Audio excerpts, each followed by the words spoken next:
Good evening, everyone. Welcome to the Monday, December 1st City Council meeting. Clerk, please call the roll. Alderwoman Bainey. Here. Alderman Glab. Here. Alderman Doherty. Here. Alderwoman Bassey. Here. Alderman Davis. Here. Alderman Cook is absent. Alderwoman Miller. Here. Thank you. Please stand for the pledge. Pledge allegiance to the flag of the United States of America and to the republic for which it stands, one nation, under God, indivisible, with liberty and justice for all.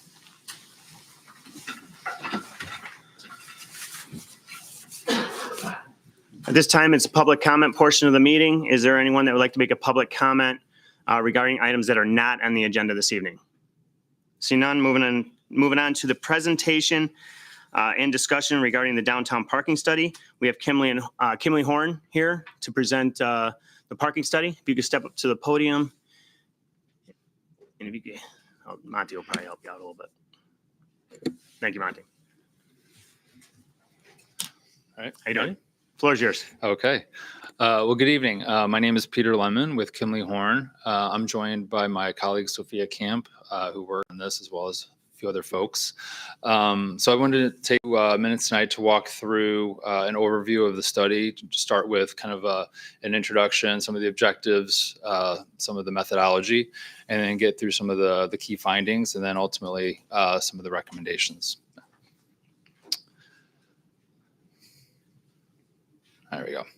Okay, so in terms of some of the key objectives of the study, the first was to collect data and evaluate current parking conditions throughout the downtown area. And I'll get into the specifics in terms of locations, but we wanted to evaluate what are the current conditions like, how many spaces do we have, how many are being used at different times of the day, and do we have enough capacity or do we need capacity improvements throughout the downtown area? The second was to understand what our current parking demand rate was. Basically, in other words, what is the current uses and businesses in downtown generating in terms of parking, and how can we use that for future planning purposes as downtown continues to evolve and grow?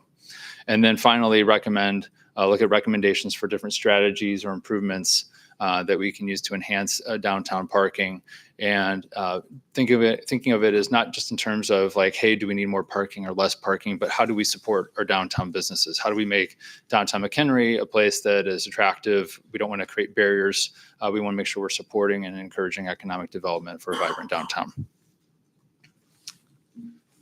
All right. There we go. It's finicky, but I think we got it. So first, in terms of the areas that were included in the study, you see three different zones. There's the blue zone, that's we just called it like the Riverside District.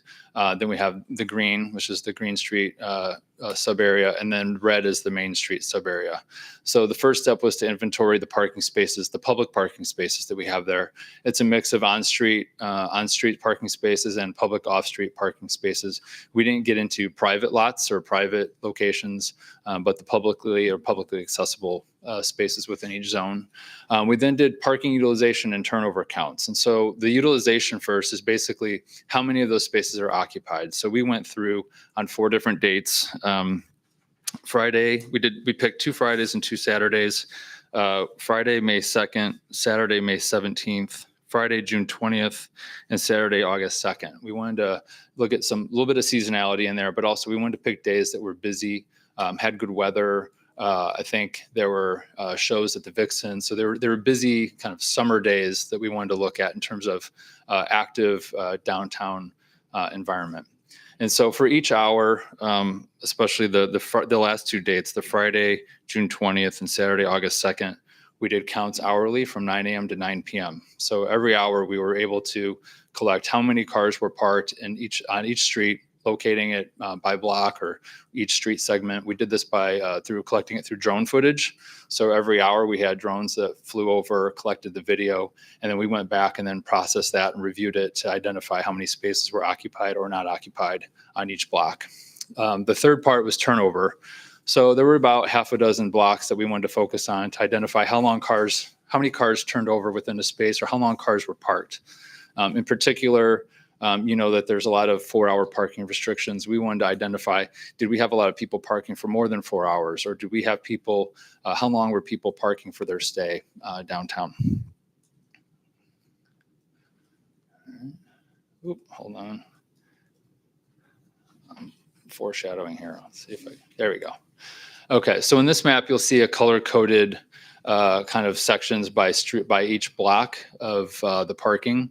And just to go through the color coding on the legend, if you go from the bottom to the top, you'll see that we're kind of like up to 25%. It's kind of that purple, 25 to 50% light blue. So if you see on the map anywhere that's light blue or purple, this is during our peak parking utilization. So the busiest time of all the counts that I talked about, all the hours, this is our peak time. It was on the Friday, June 20th in the evening. So this is what you would have found.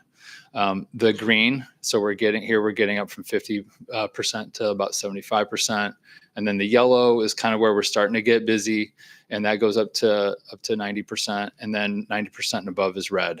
Typically for an area like this, a downtown district like this, you'd want to shoot for about 80 to 90%. You're starting to reach what we would call effective capacity, where you might have a space open on a block, but in a sense, it feels very full. There's not a lot of availability.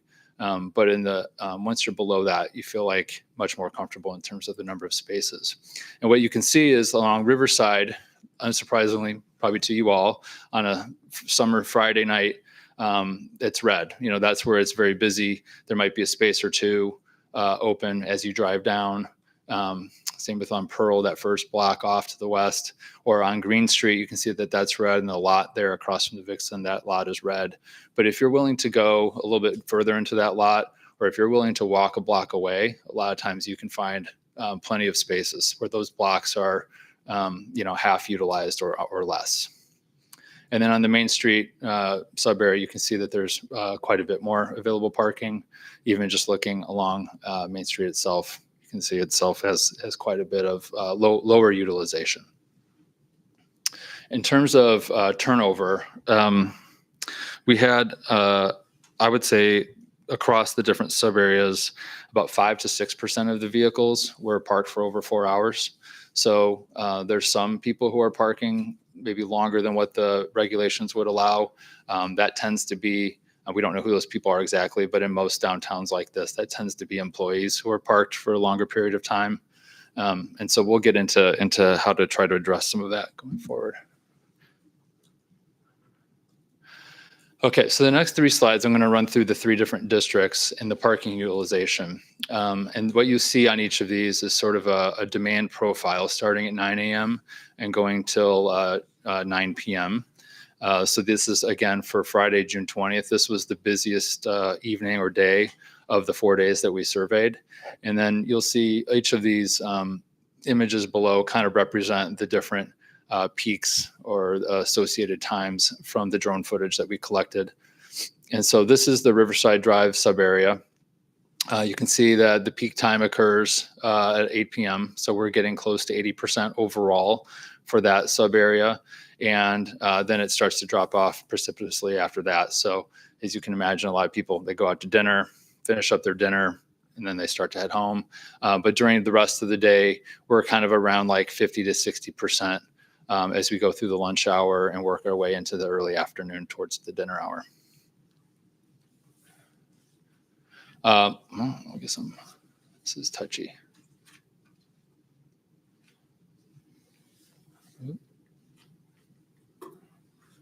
All right, now, so on the Green Street side, you can see like we had a little bit more of a climb right there towards the dinner hour. But again, you see like overall, we're about 80% occupied during that peak time, which is right there at 8 o'clock. And then we start to drop again after that. So it's a consistent theme. And then on Main Street, you see like our peak is actually a little bit earlier, closer to 6 p.m. and a little bit of that like lunch rush as well. So you kind of see how it peaks, goes back down and picks back up, and then starts dropping down earlier in the evening than the other 2 districts. So when I mentioned the different objectives, the second one was to start to understand what is the current parking characteristics of downtown in terms of a demand rate, and how might we be able to apply that to future planning. So we worked with staff and identified the total amount of gross commercial floor area through each of these districts, and then looked at what was our peak parking demand, public parking demand in that time. And so you can see that we're about 4.2 to 4.7 in the Riverside and Green Street districts, and we have a much lower parking demand on the Main Street district. But if we're looking at 4.2 to 4.7 spaces per 1,000 square feet. So we can use that as we start to evaluate what future planning needs you might have for parking as you have additional growth in the downtown area. And we can also look at other resources, industry resources that are maybe not as specific to downtown McHenry, but can start to give us a sense as well. I would say this is probably on par with what we would see in most other places. But what we then did was looked at in the downtown McHenry master plan, there is a conceptual development for the Green Street area. So we took that footprint and worked with staff and identified this conceptual development program. So we had 125 residential units, 5,000 square feet of retail space, and then 15,000 square feet of restaurant space. And so what we did was we looked at the rate that we're generating now within this area, and how many spaces would we recommend to serve those uses. And so for the residential, we would recommend 159 spaces for that. The 111 spaces for the retail and restaurant combined at the peak times. And then we also need to look at what spaces might be displaced. And so currently this site would displace 249 spaces, but not all of those spaces are being utilized today. So what we did was there's 127 cars parked in that portion or the footprint of this development. We would recommend providing, as I mentioned earlier, once you get over 90%, you want a little bit of a buffer. If you're like the 100th car and you provide 100 spaces, you don't want to be looking for that one car in that 100 space parking lot. You want to have a little bit of a buffer. So we applied that buffer to this 10% extra buffer to those 127 spaces. So when you add all that up, we come up with 411 spaces. So if you had this conceptual redevelopment plan were to be brought forward to you and be just like this program, we would recommend providing 411 spaces to serve its demand, plus the demand of folks that it would be displacing that are currently parking in that area, that are already there for other uses in the surrounding district. And that could be, that could be in a lot of different forms. That could be surface parking, garage parking, however the development plan would want to put that forward. In terms of other areas that we started to evaluate, we wanted to look at parking capacity. We wanted to look at different regulations and the efficiencies that they offer for parkers in downtown McHenry. We wanted to look at signage. Was it clear? Does it send in? Is it efficient? Does it direct people where they need to go? Are there things that we need to do to help manage some of the demand in certain portions of downtown? We want to look at walkability and how people get to and from parking space to the different destinations that they're visiting. We want to consider emerging technologies and EV charging, and even the idea of paid parking, which we're not recommending. So to touch on some of the key areas of the recommendations, one was regarding regulations and efficiencies. So currently, as I mentioned, there's a lot of 4-hour parking restrictions signed throughout the downtown area. The areas that are highlighted in that sort of black dash line, basically Green Street and Riverside, those are the areas where we had the highest parking utilization. They're obviously the most popular. We had higher areas of we had turnover throughout the day, but the highest areas of people parking for over 4 hours. So we want to create those areas where we get a little bit more turnover, people can come and go, and we wanted to provide a recommendation of a 2-hour parking for those stretches. The average parking duration throughout these was 1.7 to 1.9 hours. So most people are parking within that time frame anyway. And we also still have 4-hour parking in all of the different lots and so forth. It's really just kind of focusing on these highest in demand spots to create a little bit more convenience for people so that the spaces aren't occupied for longer periods of time. All right. Okay. And then, so you'll see a little bit on the signage here. That middle sign reflects kind of what that sign might look like in terms of replacing the 4-hour spaces. One of the other things that we noticed throughout there are some areas in downtown that have permit-only parking, and the signing is a little bit confusing. For example, in the lot off Green Street, just west of the Vixen, as you go further back, there's a section there that says permit only. There's a few other sections in town that say permit only, and we found those to be rather underutilized. I think it's because the messaging makes it seem like you have to have a permit to park there, when in fact, in talking with staff, the intention is actually that's where people with residential permits are allowed to park. It's not that that is exclusively for those folks. So we came up with this sign. You can see in the 4-hour sign recommending a little bit of a change of how that might be uniformly posted, and saying, having a placard at the bottom that says permit holders accepted. This is pretty common. We see this in a lot of other communities. It just seemed right now that the communication is confusing to people, and those spaces are going underutilized when in fact they'd be available for other downtown parkers. The other sign you see there on the right is a more consistent messaging and signing of the different public lots through town. You guys did some great kind of wayfinding signs. This kind of follows that look or feel of those other wayfinding signs throughout downtown, and starts to build on identifying the different lots, providing what hours they're available and any restrictions that might be present. And it just kind of goes consistent with the other signage that you've invested in downtown.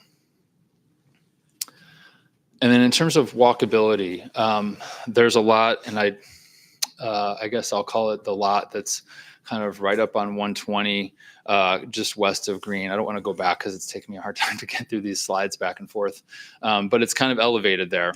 And when you look at the utilization map, the main lot right off of Green Street was highly utilized, basically full, but that lot up top is actually highly underutilized. And part of it might be because it's visibly just not in direct line of sight from some of the shops right there on Green Street, but also there isn't really a good stairway or access of how most people would want to walk from the lot to different businesses on Green Street. So one was trying to improve walkability by improving the pedestrian connection there. Also, I think when you look at the utilization, you'll see that there are some areas that are red or highly utilized. And if you're willing to walk a block or block and a half or two away, you'll find blocks that are highly underutilized. And every community has a different level of walking tolerance, how far people are used to walking or want to walk. And sometimes that's just cultural, that's just what they're used to. Sometimes it's like, well, maybe that's not a great walking experience, or maybe we need better lighting, or maybe we need to be more pedestrian friendly. Or when you look at Elm, it's a busy street. It can act as a barrier between, say, the north and south sides. And so when you're on Green Street, if you're to the south, that makes sense. I don't want to cross 120 because it's busy traffic. It doesn't feel comfortable. So we've recommended some ways to make the intersections a little more pedestrian scale, a little more pedestrian friendly, to encourage people to be able to park just a block away where there's a lot more parking available, and access some of that additional capacity overall. And so we've identified a few ways for how you might be able to do that. And then this is a map that's in our report. It kind of locates each of those that I just talked about in terms of some of those specific intersections where those pedestrian enhancements could be made relative to their utilization. And then I think finally, we broke the recommendations into short-term and long-term. So I wanted to focus on some of the short-term action items. So the first was installing new regulatory signs.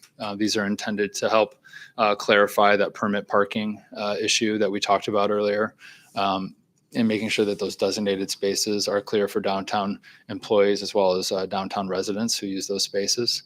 The second was providing additional wayfinding and parking monument signs. So that was that one concept that I showed you at the different parking entrances. So for consistency and awareness of where parking lots are, where I can, so that there's not confusion, especially from out of town guests. It's like, hey, where can I park or not park? I'm not really sure. And it makes it very clear as to where you can park and for how long. Investigating the status of parking regulations. There are a couple spaces just on the lot off of Green Street on the north side. The south face of the building has signs that say it's for building tenants only. And I think there was some confusion as to whether those spaces are part of the public lot or whether they're actually tied to those businesses themselves. They were kind of underutilized in the evening. And so it's, if those spaces are truly considered public parking, let's clarify signage so that's accessible for the visitors of downtown. Modifying parking relations on Riverside and Green Street to establish a 2-hour time restriction. And so I mentioned these are those like high utilization blocks. This is in an effort to discourage people from parking too long. Most people are parking for under 2 hours anyway, but it really clarifies those high demand spaces for more convenience and more turnover.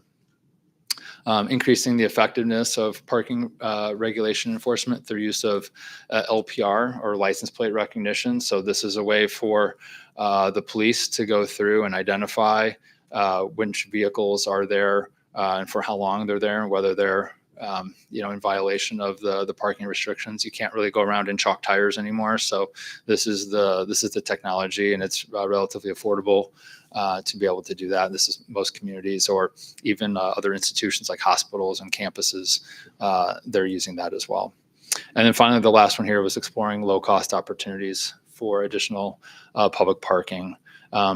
And so some of those might be small spaces here or there. Another option I mentioned, and this kind of gets into some of the longer term, is working with other developers. So if you do have a developer that comes forward with a Green Street redevelopment, working with them to making sure that you're accommodating their parking demand, but also the parking demand that they might displace. And then potentially, depending on what their parking solution might be, there might be a way to add additional public parking as part of that solution.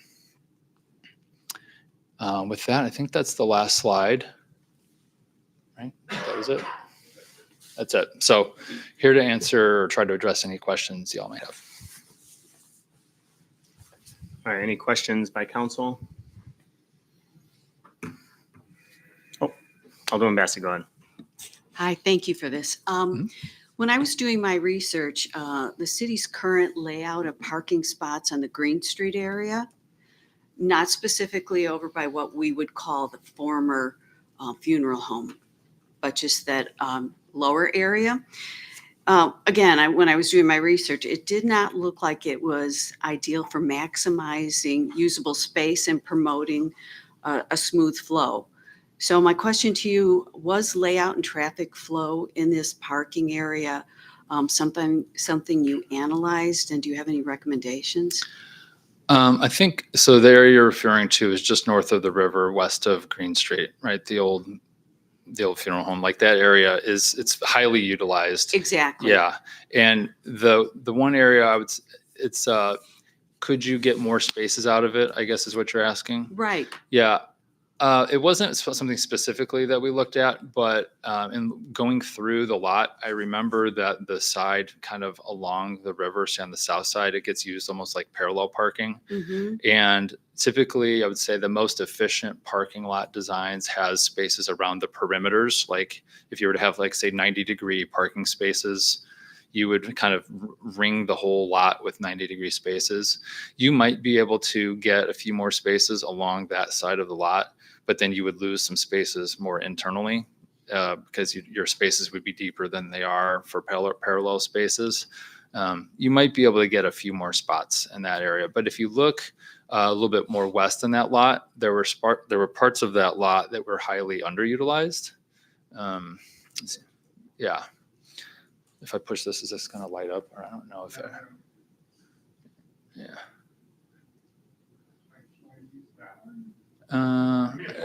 Yeah, here I can go. I think if we go to this one, so you can see the lot you're referring to is in red right there, right? Correct. Yeah, and so as you go further kind of west into that lot, there was a lot of open spaces at that time. So could you eke out a few more spaces in the red zone? You could probably get some, but there's also a lot of spaces nearby that you're able to still use. So you could probably get, I don't know, it wasn't something that we specifically looked at, but I would guess you might, along that south side, maybe you could get a net gain of like 10 spaces or something like that. Okay, because right now the parking is, it's width. So if it was switched to length, would that increase parking? Oh, you're spots? saying, because right now it kind of has shorter aisles that go north-south. Exactly. If you were to go east and west, Mhm.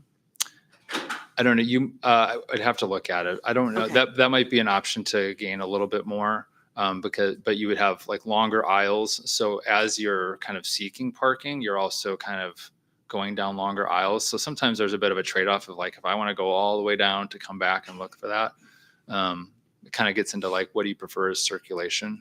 You might be able to net out a few more spaces, but it probably wouldn't be that significant, but it's an option. Yeah. All right, There's thank- nothing preventing you from doing that, I guess Okay. is what I'm saying. Thank you. Yeah.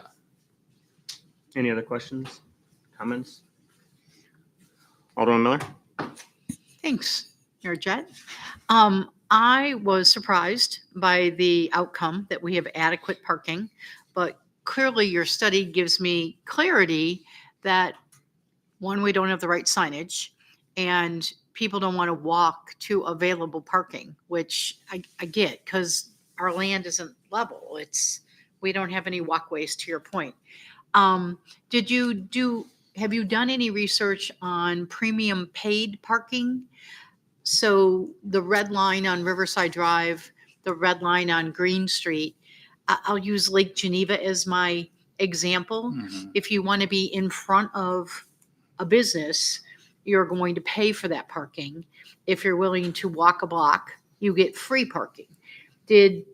I know it's not in your report, but is that something you're familiar with? Mhm. Not one of your recommendations at this point, but is that something to consider? So to my knowledge, paid metered parking would be the first in McHenry if you were to introduce paid parking. There's obviously, I think you'd want to engage a lot more with the businesses, in that area and what what would their impression be? I would imagine a lot of them say like, I don't want paid parking in front of my business. It's going to shoot people away. So there's always that consideration. The one thing I would say about like paid or metered parking is it's also not about like a revenue generating source. It's more about how do you manage the utilization. And so, you could conceivably put in paid parking to try to, if it was market based, depending on how much it costs to park there.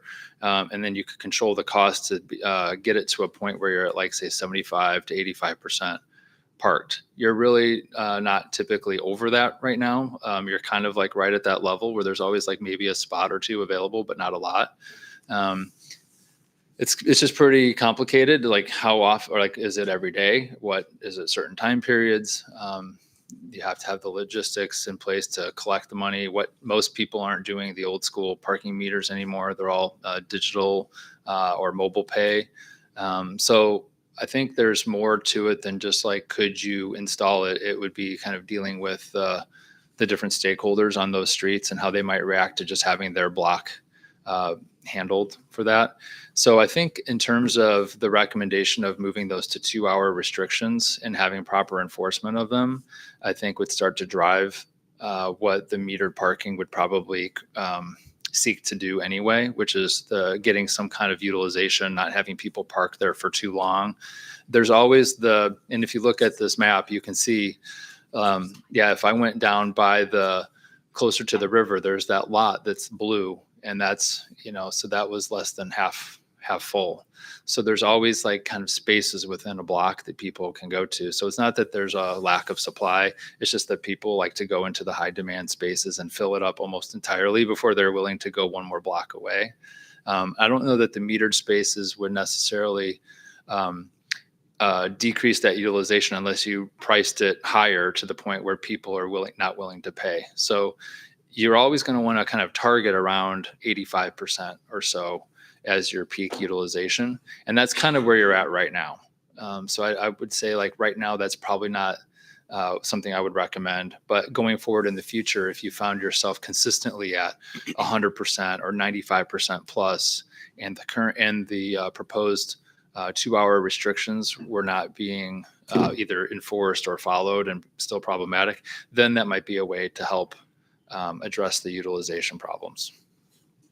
Thank you. As many council members here, we've lived here a long time and we've gone from the meters that took dimes Yeah. to the meter maid who chalked our tires every 4 hours to nothing. Right. And it's a never ending issue. So Yeah. thank you. And I think you bring up some good points. So I have a question. You say June 20th was the busiest day out of the 4? Yes. So the one, and I wouldn't say it's a concern, but the Vixen wasn't as, and I'm just stating, the Vixen wasn't as busy, must not have been as busy as the 4 days, because June 20th, they only sold 144 tickets when the capacity is, Ross would know more, but I think 790 or something like that. All right. So, Yeah. so obviously, there is, and I'm not saying the Vixen sells out every show every Sure. night, but that just keep that in mind that the one night that, there was 144 tickets sold. And then talking to some restaurants that contacted me, those nights that were looked at were on their lower ends of their average. So Yeah. I just want, for just clarification, but Yeah, and what you could imagine is then the lot, the Green Street lot, it might have been further parked further in, or even the lots off of Court. I don't remember who the act was on the acoustic. It was an 20th. acoustic night. Yeah. Nelson, no Yeah. idea. Bobby, you probably would know more, but yeah, I had Summer's always pretty, is a lot. Yeah, Nelson was. I don't know if that was that night or that was Taylor August Swift 2nd. night was one of those nights that I thought it was that was packed. But Sure. but I'm just saying, like they're Yeah. it's hard to catch those nights on what's going to be good, what's going to be bad. But Yeah, I just wanted to be transparent and say, there is always going to be that yeah. um, We had also those looked- times that are going to be slammed in downtown when there's big events like Shamrock's the Fox, a sellout at the Vixen, which then people travel to Riverside Drive, and then Whiskey Diablo and all these other restaurants are busy as well. Yeah, and what I would imagine is too when it gets busier, when you have more demand. I know, like we were going to look at, I think it was the weekend before the August 2nd, but I think it ended up we called an audible because it was going to rain that night. So we're like, that might skew the data even more. And so, but when you have those either special events or like a sellout music show or something like that, people are going to have a different walk tolerance. Just like if you're just going downtown for something, that's one thing. If there's a parade downtown, you're willing to park farther away because it's a special event and people's tolerances change. So you would start to see these blues and purples turn green, yellow, possibly red, and things like that. Sure. And so I guess maybe my point is that if you had this happening more frequently, then you start thinking around like, all right, do we want to tolerate this high level of parking utilization across a larger section of our downtown before we kind of tackle maybe the capacity issue? At this time, it doesn't seem that it's needed, but if you have more consistent things like that going forward, that might be something you'd want to look at then. Sure. All right, great. Thank you. Alderman Doherty.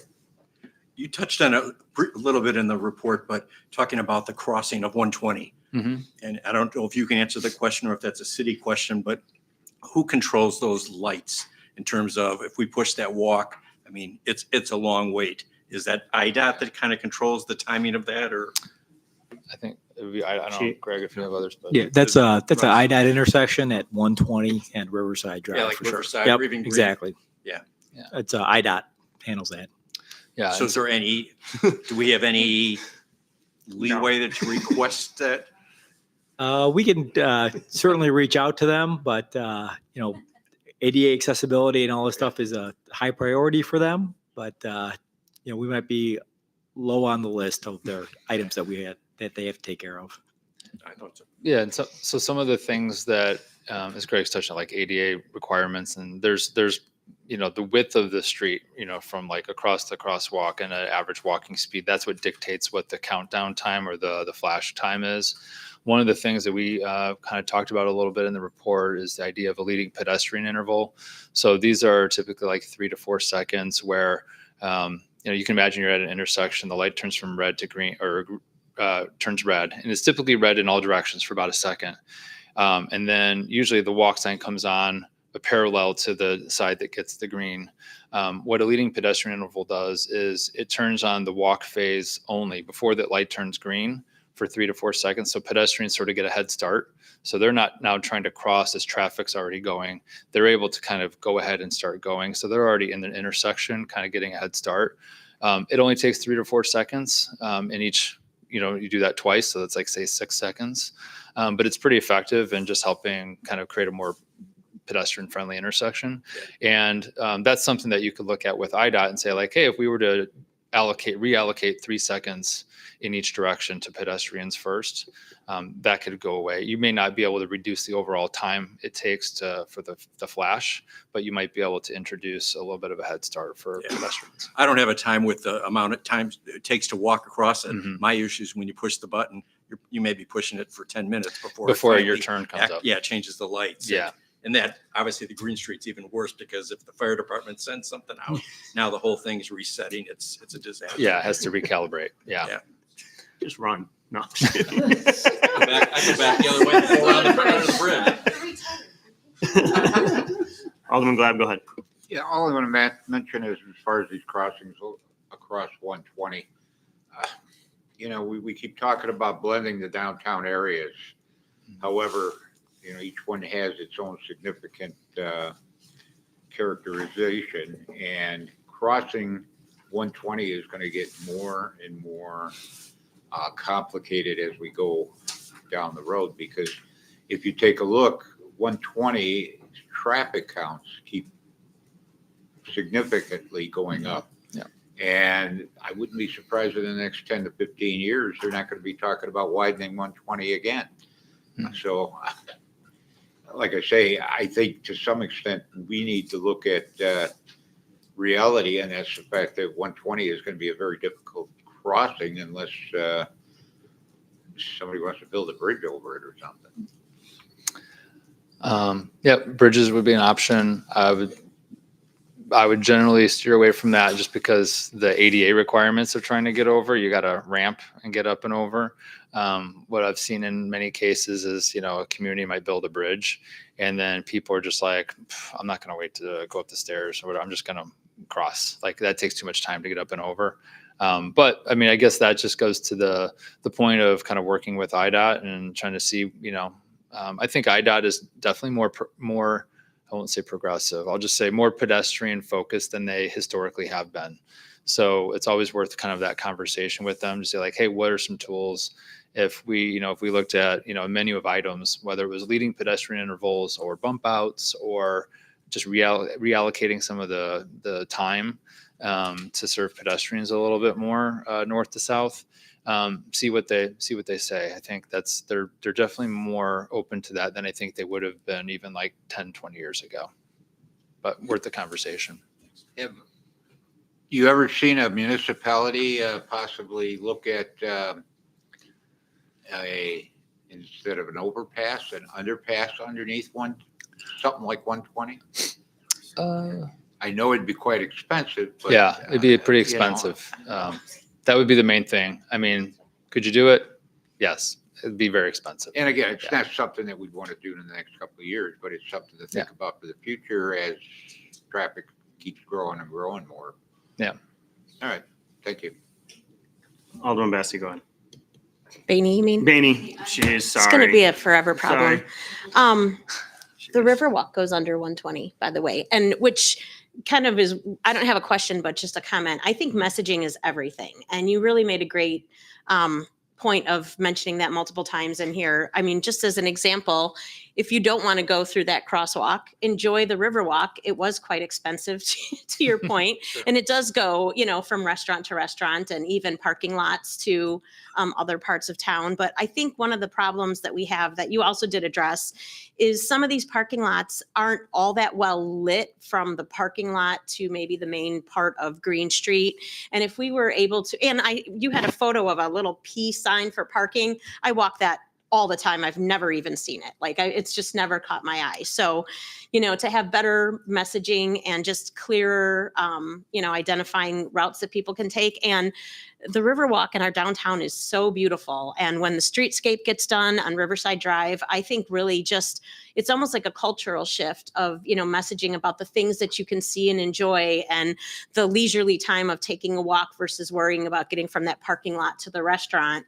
I think is something that as a community, we would really want to wrap our arms around and start. I mean, we have a beautiful mural that goes from one parking lot to Green Street. And if that was a little better lit, that would, be a really interesting way to, go from a parking lot to dinner. So I would really be in favor of, coming up with some solutions just that guide people through our community, especially as things improve and look better and we add more, enticing things in the area. Yeah, I think we've found that in other communities as well. Sometimes it's, the walkability isn't so much that there isn't a connection, but it's the quality of the connection. So sometimes it's like, oh, maybe like the sidewalk is, up and down, and it's like doesn't feel comfortable. Sometimes it goes by storefronts that are vacant. I don't think you have I don't remember seeing a lot of vacant storefronts, but sometimes like that's not a high quality walk either.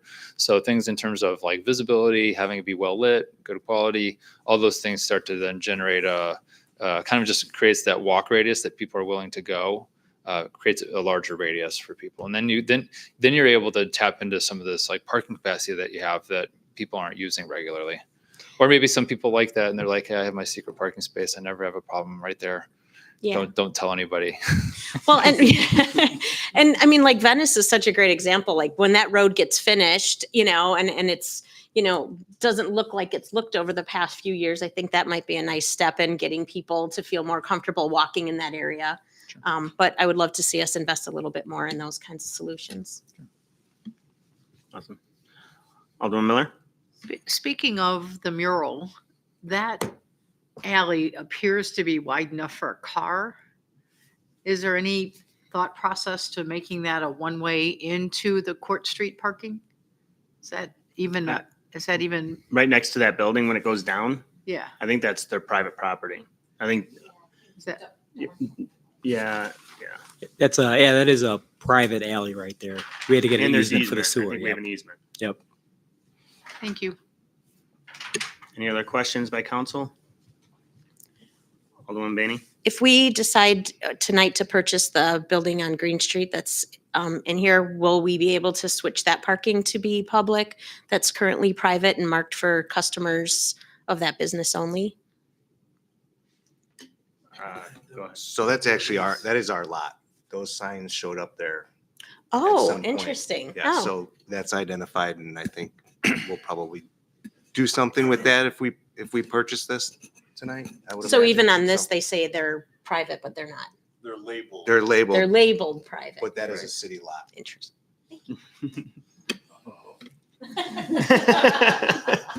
I don't do parking enforcement, so don't look my way. All right, any other questions? All right, we're good. Thank you very much for your time. Yep. All right, Appreciate thank you. Thank you. And then Russ, go ahead. Thank you, Peter. So I would like to bring city council's attention back to the agenda supplement, because at the end of the discussion item, there were a few recommendations in there that we were looking to receive some guidance from council on. At the very end, it was, just your feelings regarding the wayfinding, any appetite for modification to the existing parking ordinances that exist on Riverside Drive and Green Street. We've touched on the ownership of the spaces that are labeled as private parking. And then just exploring other potential options for increasing parking volume, through low cost avenues, whether it's adding additional marked on-street parking in areas where we're able to fit it in, even if it means amending some of our current parking ordinances to allow parking in areas where currently it's labeled as no parking. Those would be some examples, but that's what we're looking to get from council tonight in terms of feedback. Alderman Glenn? Yeah. Over the years, we came up with the 2 hour, the 4 hour parking spots, certain areas for different reasons. And I can't even remember how many different reasons there used to be. But it was to accommodate the businesses that were there. And I tend to wonder, before we were to take any decisions or actions on any of this, that maybe we need to have a liaison out to all the businesses down there and bring up this as far as what their thinking is as far as the 2 hour and 4 hour. And maybe they'll have some good reasons why they feel it needs to be left where it is. And then again, maybe they don't care anymore. I mean, but it would be good to get an input on the businesses and how it might affect them if we change some of the parking regulations. Alderman Miller? I think to Mr. Adams' question, to me, the short-term action is signs. You know, when Bobby walks by the blue P, I can say the exact same thing. I've probably driven by the blue P, walked by the blue P, never put it in my brain, but then I get over to Riverside on the west side where it has big parking with an arrow, clear and obvious. So I think the first thing we need to focus on is signage, creating something bigger and better because people are missing it. And then the connectivity of how to get to the parking lots that aren't obvious. So how to get to Court Street parking lots that aren't obvious, you know, a walking sign like parking. I would bet to guess people don't know that you have to go up through Jexel's or come down Court to get to the back of those. And then it's a half a block to get to Green Street. So we have to identify it. And then, you know, to Miller Point, we have a small lot down there, and yet we have Court Street 2 blocks away. Now that Venice is going to be done, are we creating a pedestrian ability with directionals down there so they know there's 2 parking lots back there? So I think signage can solve a lot of this, which is important to me to keep people downtown. I want bigger, better signs. Thank you. Alderman Glenn? Yeah, I agree that our signage could be better. However, we are creatures of habit. And if you have been visiting the downtown area for years, you always went to your normal route of where you went to park, and all of a sudden now it's all crowded, and you never even thought about that there's other places to park. And I don't know what it might take and to some extent train those that come down to the downtown area that there are other options. And just putting signs up, I don't think the average resident looks for signs. I think the person that comes out of another area and comes to the downtown area has never been there. I think that's where the signs are really helpful.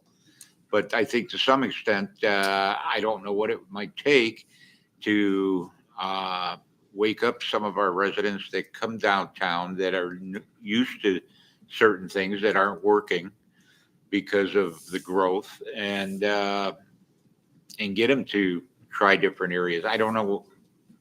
There's got to be something out there that we can do. And I think that's what it is we just need to familiarize Old Town McHenry of different places to park and different options that they have. You know, you take a look at the old funeral home.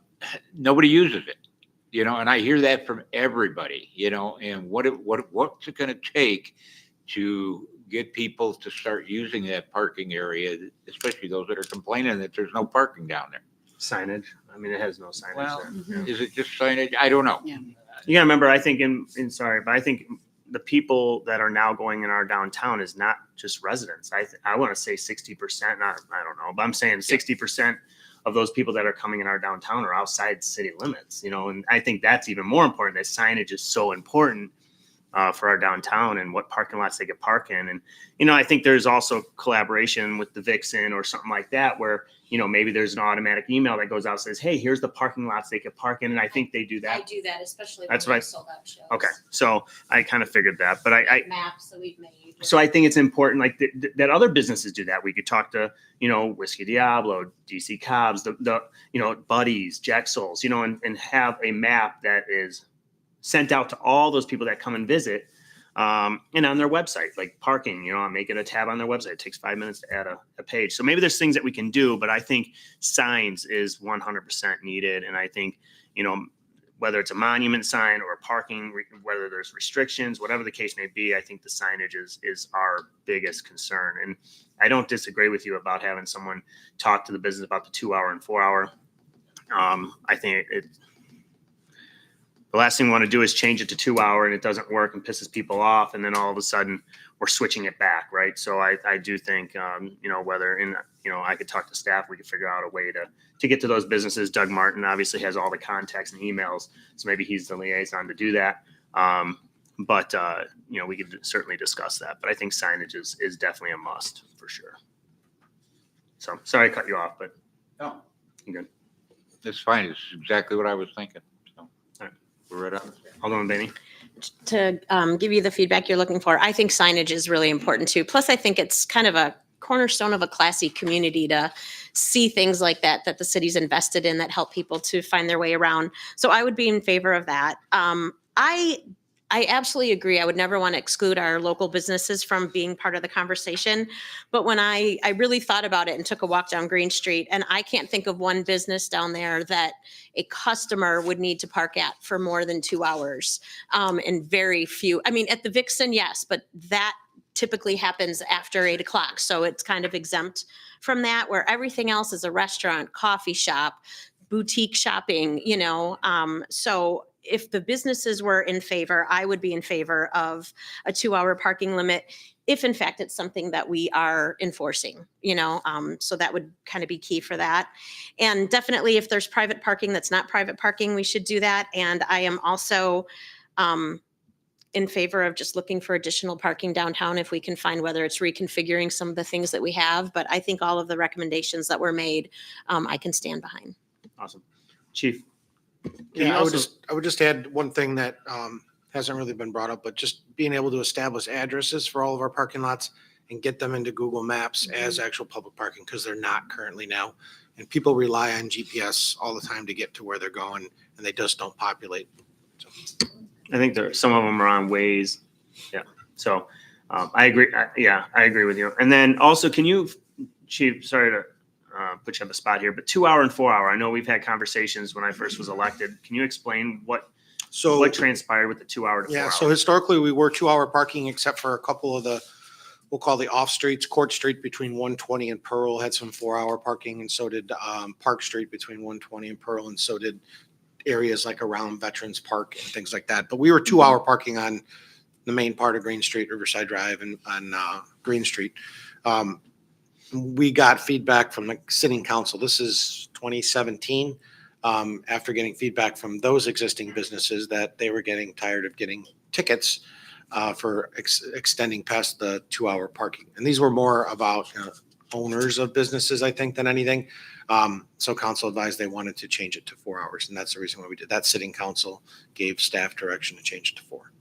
Okay. So I think this study recommends maybe 2 to 3. 2. So, 2 hours, yeah. but yeah, I agree with Alderwoman Bainey. Thank you. Alderman Grab. I know Alderwoman Bastards had her hand up for a while, but we've kind of had the discussion this week. That's okay. But one of the things I want to bring up is the fact that visionary wise, you want the downtown area to be a multi-stop area. You don't want somebody to come downtown just to go to Jexel's and nowhere else. And some people don't. Some people might want to go down to, shop at the boutiques or whatever, and then they want to go down and have something to eat somewhere else. Now I got to move my car because we got 2 hour parking and we've already been out here for an hour and a half. So, we got to look at it at all angles, and not necessarily is the 2 hour changing it, the answer. Okay. Alderman Bassi. I think signage also is probably the single most important thing that we need to do.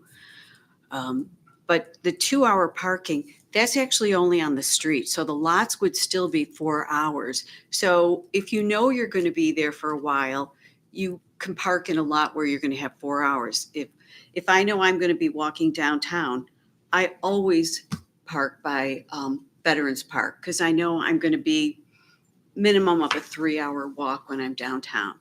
So that was one thing. Also, We talked about the fact that there's the parking lot that was previously the funeral home is not used that often. And every time I drive there, there's so few cars parked. If you look at these pictures, you can almost count them. Would it help to make people feel safe if we had more lights there at night? I will be the first to say that I think McHenry is extremely safe. I never, ever worry about my safety at all, except for maybe the squirrels in my yard, but that's a non-issue. But to make anyone else feel comfortable, would it be worth looking into lights by where we've got the former funeral home so that people are more comfortable? So I think Bill and I have had those conversations when we did that lot and we raised the money to do that. I think the cost to add lights over there was pretty significant. And I think that's why we avoided that at the time. Until we had a clear direction of what we were going to do and had in terms of development or anything else, we didn't further explore because of the cost of a lighting program would be in any of those particular lots. But completely, that is something that, lighting that up would bring some more awareness and a safer feeling to them as well. So we can certainly look into that and get some ideas, I don't want to say temporary lights. Now we're going to put those light towers out there, but something, maybe there's some opportunities to, I don't know what kind of power we even have in that lot, but. It's something I can look into from downtown. I know we've had some pretty good success with lighting. Both Peterson Park parking lot, if you remember, that used to be really dark out there, as well as even the Knox Park. That parking lot down on Green Street was also pretty dark. That we've had some success putting some lighting in those locations as well. Even in the boat, Miller Riverfront Park and the boat launch. We've lit some parking lots over the last 5 years that we've had some success. So it's something we can look into. Thank you. Alderman Miller? My only other comment is if you're adding the parking to Google, we probably should add it to some of the parking apps, even though it's free parking. I know when I go, to your point that more than 50% are probably out of towners, if I go anywhere, I'm always on one of my parking apps trying to figure out where I am and where parking is, because I clearly don't know some of the other areas I go to. So if we can look at parking apps along with just Google Maps, I don't know what that takes. I don't know how to put us there, but Monty, you're my wizard. I'm sure you can deal with that. Just food for thought. I will add that the parking lots are all labeled in our downtown and do exist on Google Maps. And Google Maps, I think, has a partnership with Waze. And so if they appear in one, they usually appear in the other. I just pulled them up and confirmed that each of them has a label with an address on them. And so they do exist. In terms of parking apps, that's something that, again, maybe Monty's the wizard on that one, so we turn to him, but it's something to look into, I would say, as well. So like Spot Hero is kind of like my go-to whenever I'm out of town, and it just identifies all that parking that's available. So. Any other? Alderman Bainey? If we get it in Google properly, it might actually pull it into some of those apps, just so you know. But I just want to say too, I absolutely agree with Alderwoman Bassey. I think it's not, the signage is important, but there has to be a level of comfort and an experience. So anywhere that we can make sure that, used to feel that way on Venice too. It's pretty dark. So like that parking lot, the parking lot itself is okay, but getting from that parking lot anywhere else would feel sketchy if you didn't know the neighborhood. So I think there's multiple places we could look at that. Oh, and the funeral home parking lot, you have to walk across into the alley, behind a long building, down 3 little stairs that are cut in between 2 bushes to get to the Green Street, behind Green Street Cafe. And, to just think about that, it's like, yeah, I wouldn't park up there and do that, especially in the winter, because that's a sheet of ice going down that hill. I didn't even know there was that much to it. I have never parked it there. Oh, yeah, it's a little adventure back there. Yeah. You can just pick up 120 right away and then turn on the green so you don't have to worry about that. Oh, you have to go on the adventure. Then make sure you have good shoes on. Some people like to walk. I like to walk, but I like to see the back. During the winter, you can just wear your skis. Right. All right, any other questions, comments? Everyone agree that we should look at signage and go that route? We'll, What about the addresses too? I like that idea, the addresses on the, go on the Parking, parking lots? yeah. Yeah, so we'll look into, the staff will look into that and take care of all that and make sure that's all completed properly. I know it's on Waze because I went on Waze and looked, but nonetheless, staff will take care of that and we'll get that taken care of. And the 2 to 4 hour, we'll get a staff member to work on that and then we'll go from there on the responses. Sure, go ahead. That lot that's across the street from the Vixen, by Green Street Cafe, feels very temporary. And I think that for a long time, we've all felt like that was probably either going to be a development or was going to be something more permanent. If we don't have the need for a permanent structure, like a parking garage, something like that, I would be interested in having a conversation in the future. Just how do we make that feel like it's more permanent, that it's not half kind of gravelly, half, maybe that's something that would also make it feel a little bit more welcoming. Sure. Because right now it just feels so temporary, Thank you. All right, awesome. Well, thank you guys again. Appreciate it. All right, moving on to consent agenda items 6A through 6. You do not have to stay for this. Okay, just want to, I know it's fun and all, but 6A through 6D, I am looking for a motion to approve 6A through 6D. Alderman Doherty? I'll make a motion to approve items 6A through 6D as presented. All right, second. Alderman Bainey? I'll second that motion. Thank you. Discussion on these items by City Council? See none. Clerk, please call the roll. Alderman Doherty. Yes. Alderwoman Bainey. Yes. Alderman Glad. yes, Alderwoman Massey. Yes. Alderman Davis. Yes. Alderwoman Miller. Yes. Thank you, Council. Next item on the agenda is 7A, Soapbox Derby. A motion to approve 1, host All-American Soapbox Derby as presented. 2, authorize city support services and closure of certain portions of Waukegan and Green Streets in conjunction with the event. And 3, waiver of all associated fees. Director Hobson, do you want to present this item in any way? Sure. I just am very excited to be working with the Soapbox Derby Association, who have come together, both some local representatives, Justin Bender is here, as well as some of the greater Chicagoland representatives that all come together to make this a reality. I know we had a presentation or a public input last year at one point, and it appears, we've worked through a lot of different days and some of the logistics, and we're happy to bring back this family-oriented event to our downtown. I know as we talk about that, it's one that was very popular for a number of years and with a minimal impact both on city services. So they do a good job of having their volunteers. And from our point of view, there's some pre-set up things that we'll do in terms of barricades or garbage cans, some bleachers, that type of thing. And then traffic control will be a big part of it. But that's not even a major cost for us for this type of event, bring it back to downtown. So happy to answer any questions you might have. And as well, I'm going to volunteer you if you want to answer any questions or if you have anything else that you'd like Justin, to add. if you want to come Justin? up to the podium.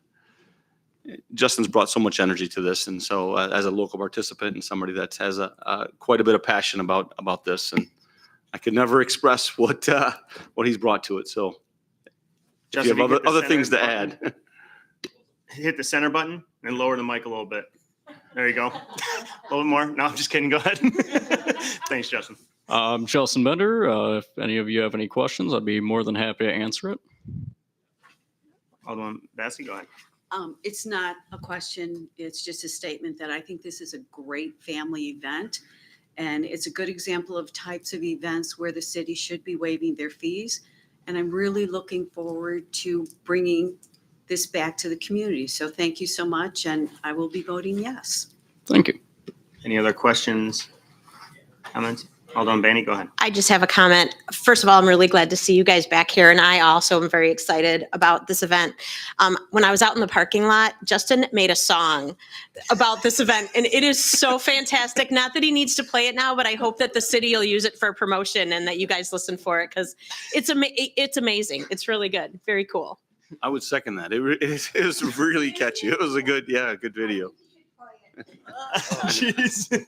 Oh, Mom's trying to embarrass you now. But no,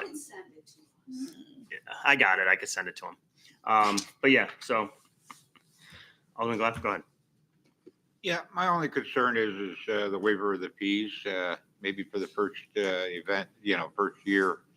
I wouldn't have a problem, the way the motion is. However, we should know what those waiver fees, total it up for us afterwards to know for the future. Because an event like this hopefully will grow and grow, and we've got to look at see how much it's going to impact the city down the road. So, please. Yeah, I'll be happy to track those. And then this would be, hopefully this is an event that returns annually, and that would be part of a future supplement as well. What I can also do, we could do a report after the event and provide information right away. So in both, you'll see that in both of those options. Alderman Davis. Yeah, I guess my biggest question was, is there anything else going on that date? I mean, in the past, it's always been aligned with a larger event, so the staff's already out there doing that stuff. So to do that as part of the setup and to waive those fees, I wouldn't have a problem. But as a standalone event, I have reservations on that. I think this is the type of event that becomes an anchor event for businesses potentially to rally around. There's not an event offering that we have in June. There used to be the food truck event that was on Main Street. They haven't done that for a couple of years now. And then the other event that would happen in June would be the Day at Peterson Farm was an event that we've seen out there. But in terms of other events that are currently scheduled, there's nothing else at this point. But we do have a pretty active downtown group. The McHenry Mile has started to present themselves and become more active. And so that's something that between them and the chamber and obviously us as a parks department, maybe there's the potential to create a little bit more of a buzz so that people are coming downtown to watch the races. Then we also want to encourage them to kind of flow through the downtown and experience other things that we have. So I think having the date finalized through this process is the first step in trying to then build something off of that. Yeah, and that's exactly my comment is I don't see this generating a lot of revenue for the city as part of that. But if it's part of another event, then totally get it. I understand that. And when we say it will grow, I don't know if I see it growing that large where it's going to be its own event to generate that. So, Yeah, so Alderman Davis, Justin and I have met a few times. And he would love to incorporate the downtown businesses and some involvement, whether it's another event tied to this. So I will be meeting with Justin. We kind of wanted to wait till this is all approved too, but to see how we can combine the downtown area, whether it's just all the local businesses doing stuff and the chamber does something with them. So getting him in front of the chamber and seeing how we can tie that all together. And I agree. I mean, you want to get people on the downtown, but you also want people to attend this, not just the family. So we get it. So, and I think for you as well, like you want this to be bigger every year. So we'll help and do whatever we got to do to try to do that. I think historically that has been one of the things that's presented some challenges with the event is that if you're a parent, you're going to sit and watch that all day, but if you're a visitor, you're going to watch a little bit, but maybe you want to come back for the finals. But in the meantime, you want to go do something else and then come back for it. And so, one year we incorporated some food trucks and that had a little bit of success. But the potential maybe to do something else is there with this being kind of the hub of that. So we'll come back and see how we can do that. Alderman Miller. Again, being a lifetime resident, I used to be very excited about Soapbox 30, and with lots of children in my life, I would spend my day out there getting sunburned. So I'm very excited about having it back.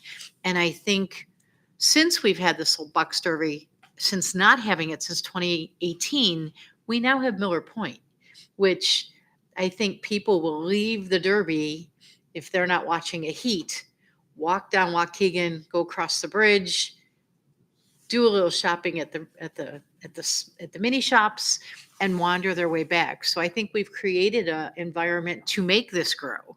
And even thinking about last Shamrocks on the Fox, where we put all the food trucks in one parking lot and created a food court, that may be a wonderful opportunity to supplement our downtown businesses. If I remember correctly, there were 500 people at this in 2018. those bleachers were full, were they not? Sometimes yes, sometimes no. I don't think it's ever been really packed. Yeah. When there was a one point, I think we had around 30 racers one year, and that was probably obviously more racers, more Yeah. people came. But yes, I mean, So people I do think- come to watch it. It certainly is I think we can build this into an event and we can incorporate our other areas because we've made that entire stretch much more usable with the finish of Miller Point and the Riverwalk. We didn't have either of those in 2018. Well, if any of you have any ideas that we could pass on to Justin or, anything like that, send them my way or Bill's way, and then we can meet with Justin and see how we can incorporate those ideas to him and work together and try to make this success, for the whole event, for the whole day. This Saturday is typically, in the last 2 summers, we've had the Saturday summer concerts once a month at Miller Point. This would be one that would fall on that. Now it's, maybe people come down early to experience the Soapbox Derby and then go to the concert after that, provided that that's something that, again, is sustained by the budget in the upcoming budget process.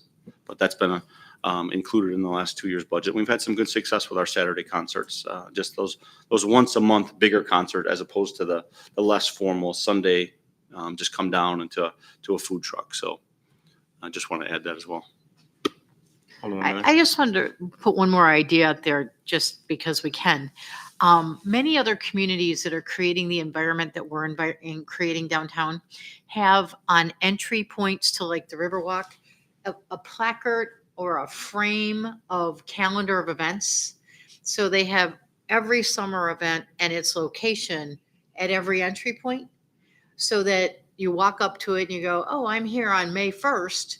But, oh, look, the Soapbox Derby is on June 14th. So if somebody doesn't know where to, Monty, you're doing a great job with the website.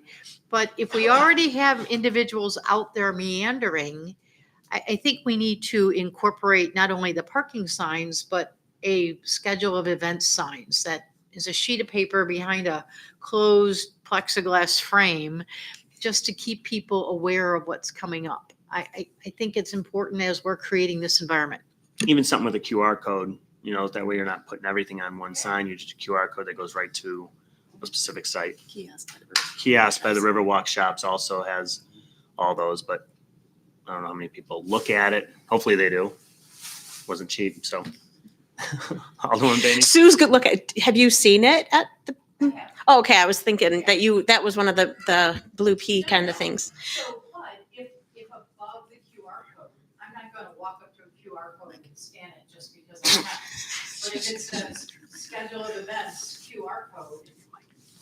I'm not going to walk up to a QR code and scan it just because I will. But if it says schedule of events, QR code, I'm likely to go ahead and capture it.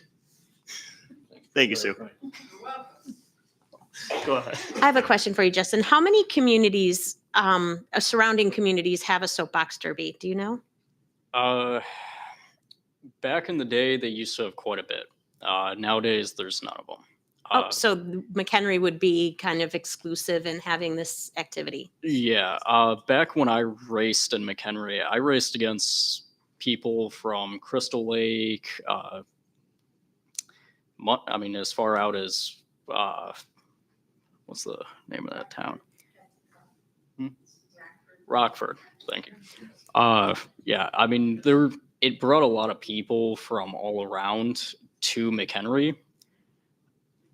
Back in the day, the race goes back to 1939. And back then, almost every town around here had a race. McHenry's kind of the only one that lived the longest. Okay, excellent. Thank you. Any other questions, comments? All right, Justin, thank you. Appreciate it. All right, this time looking for a motion to approve 7A as presented. Alderman Miller. I'll make a motion to approve 7A as presented to host an all-American Soapbox Derby, authorize the city support services and the closure of certain portions of Waukegan and Green Street in conjunction with the event and to waive all associated fees. Thank you. Second. Alderman Bainey. I will happily second that motion. Thank you. Discussion once again by City Council. Any public comment regarding this item? Clerk, please call the roll. Alderwoman Miller, Yes. Alderwoman Bainey, Yes. Alderman Glad, Yes. Alderman Doherty, Yes. Alderwoman Bassi. Yes. Alderman Davis. Yes. Thank you. Thank you, Council. Thank you, Justin. We'll be in touch, okay? Appreciate it.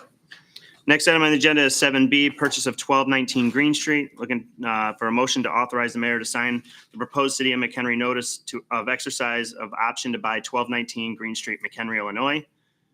I'm looking for a motion to approve. Alderman Doherty. I'll make a motion to approve item 7B, the purchase of 1219 Green Street as presented. Thank you. Second, Alderman Miller. I'll second that motion. Thank you. Discussion by City Council on this item. Yeah, I probably should have spoken up before the motion. The 90 days to close commences on the day the option is exercised. We have until December 31st to exercise the option. We talked about this among ourselves, whether we wanted to push this off to the second meeting in December. We didn't see any reason to do that, but tonight, if you wanted to delay the closing by 30 days, let's call it, till December 31st plus 90 days, you could authorize the mayor to sign this at his discretion or on a particular day besides tonight. If this is a Carolyn question more than anything, or Suzanne on money flow. If it doesn't matter, we'll close it within 90 days, no problem. But do you have any finance reasons or any other reason to delay this by 30 days? Carolyn. Not really. No, I mean, the only thing we will have to do is a budget amendment at some point. Yeah. But Oh, we yeah, have time. yeah, that's right. That was mentioned too in our discussion. So from the staff standpoint, it doesn't matter. The motion's good. All right. Discussion by City Council. Alderman Bassi. Where is the $550,000 coming from? I didn't see that in the packet. Carolyn. I mean, at this point, it would probably be coming from reserves. Okay. Is that the one that we've got in a 4% interest-bearing account? Yes. Okay. One other thing I did offer at the mayor's suggestion after the last meeting, he thought it might be worthwhile to explore. I did talk to Pat McAndrews, and the seller would like to occupy this for a year, probably no longer. So we know the rent that will have to be paid, at least the gross rent, without pluses and minuses. So the mayor suggested maybe reducing the purchase price by the full year of rental payments to bring it down to some degree. But Pat didn't think they were interested in that. We haven't finalized that because we haven't really spoken since we informed him that we might be exercising this option, but we might explore that again, maybe not. There's nothing to act on. I'm just making you aware of that possibility. Thank you. Okay. I still ahead. have a few more. Sure. So is it safe to say that the city will not be taking out a bond for this $550,000? No, we would not. You would, and the reserve, is that money that we had allocated for the 31 expansion? I mean, we have more reserves than just that. It wouldn't be taken from that. Okay, all right, thank you. And then my last question is 1219 Green Street was built in 1939, and it is an important part of McHenry's downtown. So my question is it the city's long-term goal to preserve the historical building or market it to a developer and risk the possibility of demolition? And I'm looking at you, Ross, because I'm thinking you're going to have my answer. Well, our 2050 plan shows that that building is gone. So, I mean, I guess that's going to be council's decision to make as we move forward with any potential developments on that site. I don't know why we would be purchasing it if we didn't have plans to develop it, but again, that's going to be a council decision in the future. Thank you, Ross. Wait, can I ask one more question? Sure, go ahead. So in the event that we choose to demolish it, and let's say we take care of that, do you have to come to council to get approval to demolish it? Yeah, that would all have to Okay. come through city council. All right, thank you. I mean, I can't authorize anybody to take it down. Just, just the cost alone would require council's approval.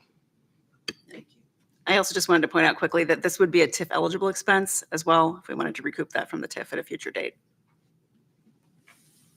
Any other questions, comments? Any public comment regarding this item? Clerk, please call the roll.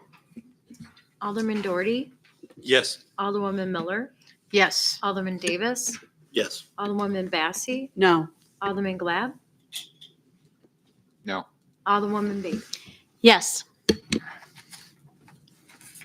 Okay, that passed. All right. Next item on the agenda, staff reports. Russ Adams, you got something for staff reports this evening? Yes, I do. Obviously, Mother Nature threw a bit of a curveball at us with all the snow, and Flood Brothers was not able to complete their leaf collection. They were not able to complete Zone 2 last week, and they still have 2 weeks remaining on the program for the year. So we've been in contact with them. Obviously, with a foot of snow out there, they're not going to be able to resume anytime soon, but they have agreed to do a leaf collection in the spring once the snow has melted and leaves are no longer frozen to the ground. We will work on coordinating dates with them for that and getting that pushed out to the residents when the time comes. So stay tuned. What's that? People can bag leaves. Yard waste is still going through December 15th. So anyone who does have, if there's leaves out in front right now or any other yard waste, that can be bagged and disposed of curbside, unlimited as usual. Thank you. Can we make sure we get a post out so we can all share that, if you don't mind? Yeah, we will be posting, we'll put a nixle out, we'll post to Facebook and the city website Awesome. informing Thank all you. the residents. Great. Go ahead. Can the city plow the top of mine off so I can get to my leaves? Yep.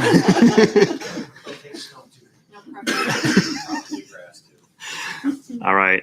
Any other staff reports? Done? All right. I just would like to make a public announcement regarding last week. Our community lost a true pillar of McHenry, Joseph Stanek, a man whose impact on this city will be felt for generations. Joe was more than a former alderman, more than a mayor, and more than a trustee. He was a servant leader whose heart was always centered on family, faith, and community. His dedication gave us parks programs and progress that helped shape the McHenry we know today. It's no wonder he was known as the parks mayor. His vision built spaces where families could gather, children could play, and memories could be made. Joe lived a life rooted in service, loyalty, and love, and now reunited with his former love, Marilyn. We honor the legacy he leaves behind. On behalf of the city of McHenry, we extend our deepest condolences to the Stanek family, and thank you for sharing Joe with all of us. Our community is better because he was part of it. So Joe Stanek, his services was this weekend and today. Yeah, so I just wanted to make sure that we recognize him for his service here in the city of McHenry. Other than that, I have nothing else. Any city council comments? Alderwoman Bassey?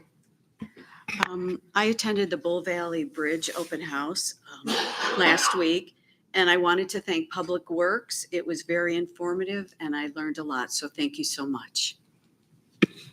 Any other? Alderwoman Miller? Yes, thank you. First of all, I want to put a shout out to Ross and Parks or Public Works. This snowstorm was horrific, and your guys did a great job. I only had a few residents call about a hit mailbox, little snow on a cul-de-sac, who shovels the sidewalk in front of the post office. And given that we had how many inches of snow?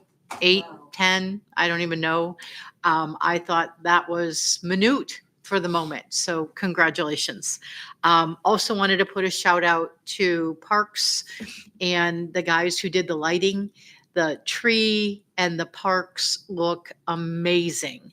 So for those of you who weren't at the tree lighting ceremony last week, it was really kind of a special thing. I think this is the tallest tree we've had in the hole. And I know there was some creativity of getting the tree to stand up. But the guys really did a great job. So thank you for all that you've done. And thank you again for continuing to support our community. I'll just add that that is a donated tree. A local resident was more than happy to donate that tree to us. So it's a little bit taller than we would like, but it worked out pretty good. So is it 14 feet or 16 feet? I think it's close to 16. It's big. I think it's the tallest that I remember being down there. It So, is. and it just is beautiful. And it was a nice night. So thank you, Mayor Jett, for being there and doing your thing. And it was great. All right.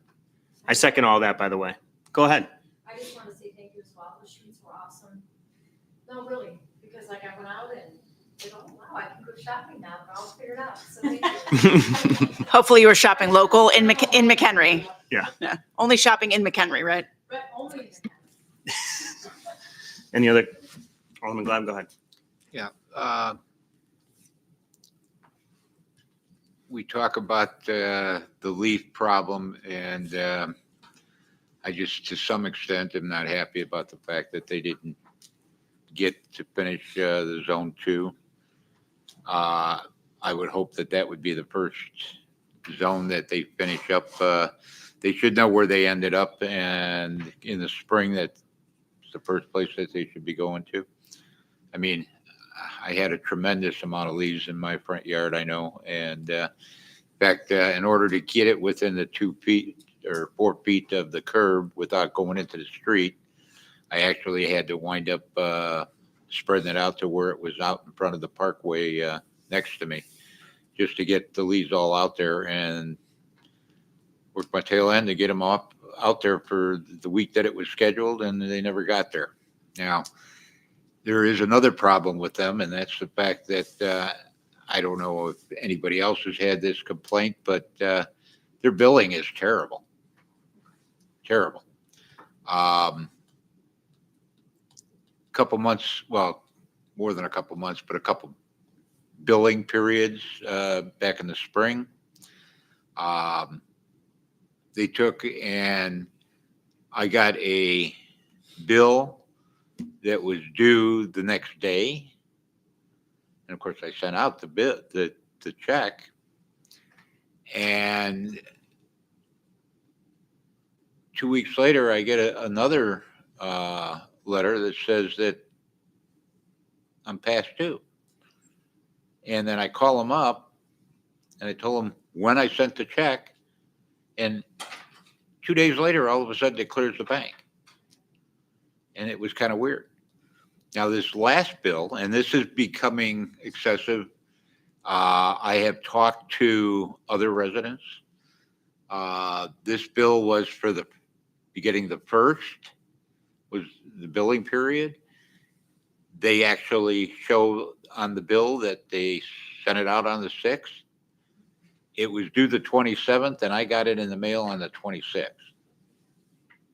Now, I sent out the check today.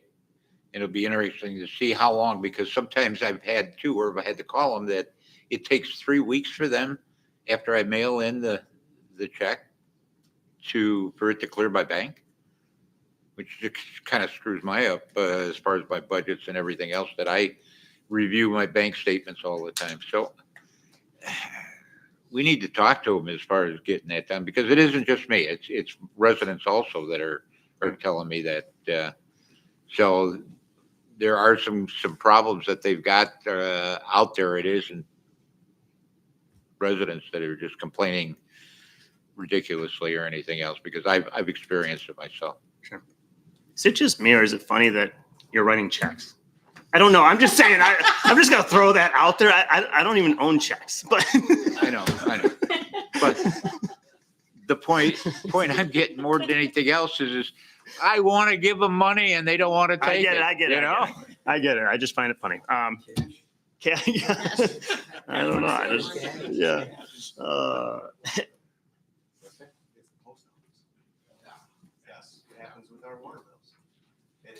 Oh, it happens with our water bills too? Just charge it. They get them after the due date. Yes. Yeah, it's supposed to. Debit. Oh, that's crazy. They've lost their bids. Oh, that's crazy. Okay. Bill Rogers. Why would you get a bill Everyone sign up for online. Right, online bill pay, yes. No checks. All right, any other questions, comments by council? All right. You want online in the record? Everyone good? Alderman Banning, go ahead. Motion to adjourn? Yes, motion to adjourn.